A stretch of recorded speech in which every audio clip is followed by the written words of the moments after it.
When we hear the gracious words of God and preach the gospel, we must not sow seeds on unplowed ground where thorns and thistles have grown densely and are entangled in countless ways.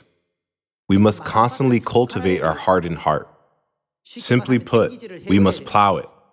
Only when our hearts become beautiful like good soil can we bear beautiful fruit, 30-fold, 60-fold, or even 100-fold. Let's look at Matthew chapter 9, verse 18 together. While he was saying this, a synagogue leader came and knelt before him and said, "My daughter has just died, but come and put your hand on her and she will live." Jesus got up and went with him, and so did his disciples. Just then, a woman who had been subject to bleeding for 12 years came up behind him and touched the edge of his cloak. She said to herself, "If I only touch his cloak, I will be healed." Jesus turned and saw her. "Take heart, daughter," he said. "Your faith has healed you." And the woman was healed at that moment. In the time of Jesus, most of the people thought of him as a mere carpenter's son and regarded him as an ordinary person with a lowly status. However, this woman firmly believed in her heart that Jesus could do everything and thought, "If I only touch his cloak, I will be healed."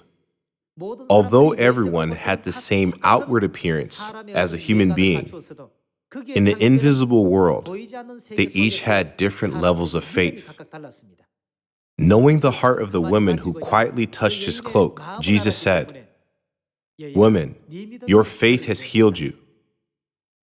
When we all possess the heart like that of the woman who touched Jesus' cloak, won't we be able to bear beautiful fruit 100-fold or even 1,000-fold? This can be seen as the seed that fell on good soil. Let's continue with verse 23. When Jesus entered the synagogue leader's house and saw the noisy crowd and people playing pipes, he said, "Go away. The girl is not dead, but asleep." But they laughed at him.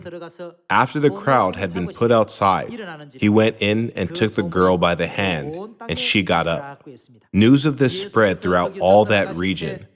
As Jesus went on from there, 2 blind men followed him, calling out, "Have mercy on us, Son of David." When he had gone indoors, the blind men came to him, and he asked them, "Do you believe that I am able to do this?"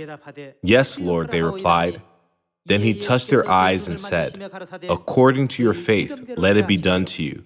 And their sight was restored. The heart of these people is like truly good soil. Anyone can take the same action, but the important point is this: with what mindset did they take such action? Here in this verse, 2 blind men shouted, "Please open our eyes." Anyone can shout like that. But what we need to pay attention to is the faith and heart that they had. They had no doubt in their hearts. There was absolutely no corruption or wrongs in their faith toward Christ. Therefore, when Jesus said, "According to your faith, let it be done to you," their eyes were opened. From now on, we must also have such hearts that can be answered.